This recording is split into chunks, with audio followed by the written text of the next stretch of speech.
Welcome to a Poplar Bluff Municipal Library video tutorial. This tutorial covers how to view and subscribe to the monthly newsletter. There are two methods to accessing the newsletter on the Poplar Bluff Library's website. Method 1.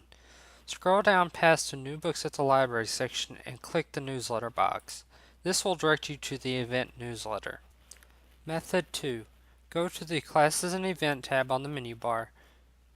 Go to the Event section, then click the Event Newsletter.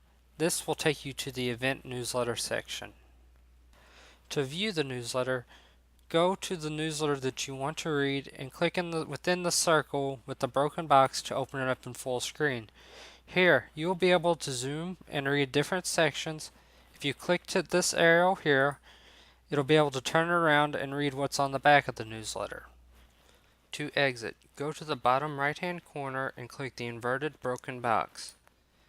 You will then be taken back to the library's newsletter webpage. If you want to subscribe to the event newsletter to receive it once a month via email, scroll down to almost the bottom of this webpage till you get to the subscribe and receive the library event newsletter box. In this first section you will put your name. In the second section you will put your email address. You will then click submit. Once you click submit, you will be subscribed to receive the newsletter by email every month. This has been a tutorial covering how to view and subscribe to the monthly newsletter. If you have any questions, please contact the library and we will be gladly to assist.